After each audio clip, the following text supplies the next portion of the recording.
کیا آپ نے کبھی سوچا ہے کہ یہ سورج اور چاند اتنے منظم کیسے ہیں؟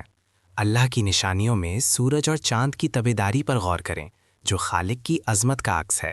السلام علیکم ورحمۃ اللہ وبرکاتہ۔ اللہ کی نشانیاں میں خوش آمدید، جہاں ہم کائنات کے ان گنت عجائبات میں خالق کی حکمت اور قدرت کو تلاش کرتے ہیں۔ آج ہم ایک ایسے موضوع پر غور کریں گے جو ہماری زندگیوں کا مرکز ہے، ایک ایسا نظام جو ہر لمحہ ہماری آنکھوں کے سامنے ہے، مگر ہم اکثر اس کی گہرائیوں پر غور نہیں کرتے۔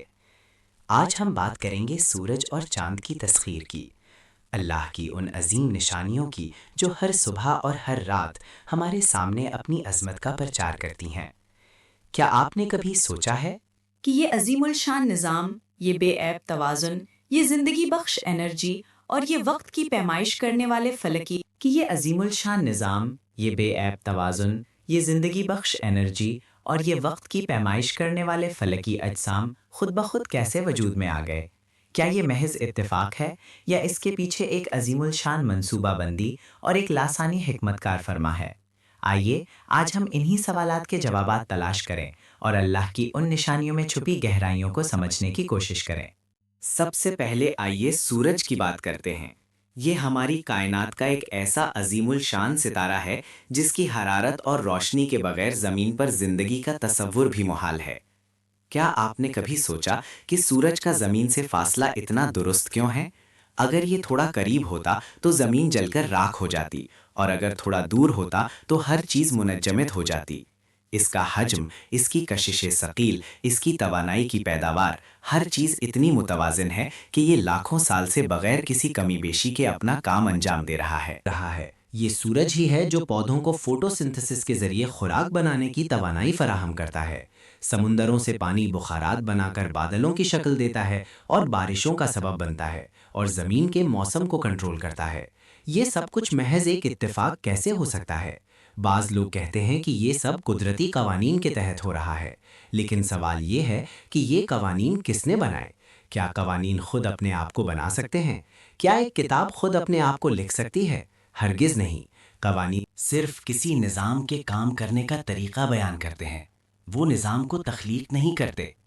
سورج کی یہ بے مثال تخلیق، اس کی بے پناہ توانائی اور اس کی بے عیب کارکردگی پکار کر کہہ رہی ہے کہ اس کا کوئی خالق ہے، کوئی مدبر ہے، اور وہ اللہ رب العزت ہیں۔ اللہ تعالیٰ قرآن مجید میں فرماتے ہیں، اور اس نے تمہارے لیے سورج اور چاند کو مسخر کر دیا ہے جو مسلسل اپنی گردش میں رہتے ہیں، اور رات اور دن کو بھی تمہارے لیے مسخر کر دیا ہے۔ سورہ ابراہیم 14:33۔ کیا ہم اس عظیم نعمت پر شکر ادا نہیں کریں گے؟ آئیے چاند کی طرف۔ چاند بھی ایک عظیم نشانی ہے۔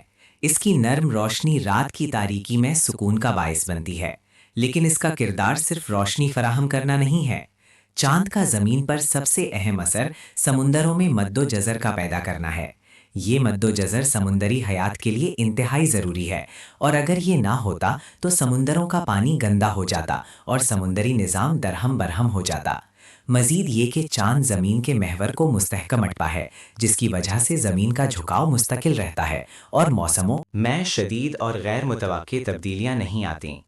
اگر چاند نہ ہوتا تو زمین کا محور بے ترتیب ہو جاتا اور زندگی کا وجود شاید ناممکن ہوتا۔ چاند کے مختلف مرحلے، فیزز، بھی وقت کی پیمائش کا ایک قدرتی ذریعہ ہے۔ مسلمان اپنے قمری مہینوں کا آغاز چاند کو دیکھ کر کرتے ہیں۔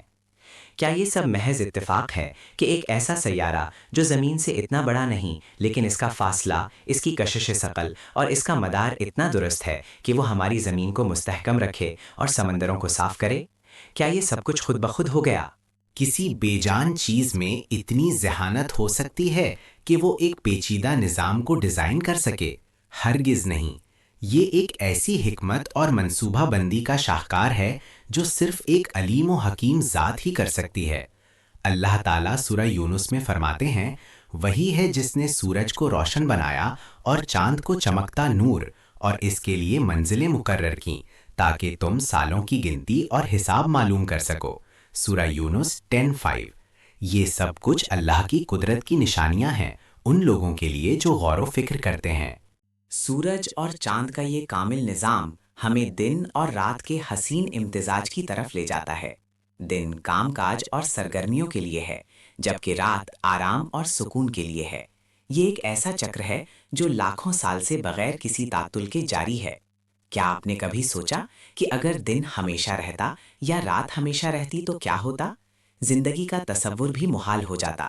یہ زمین کا اپنے محور پر گھومنا اور سورج کے گرد گردش کرنا، یہ سب ایک ایسی دقیق منصوبہ بندی کا نتیجہ ہے جو ہمیں حیران کر دیتی ہے۔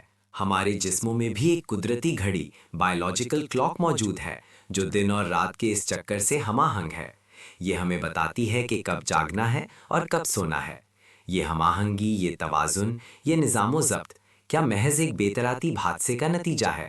اگر کوئی کہے کہ یہ سب قدرتی قوانین کی وجہ سے ہے تو ہم پوچھیں گے کہ یہ قوانین کس نے بنائے؟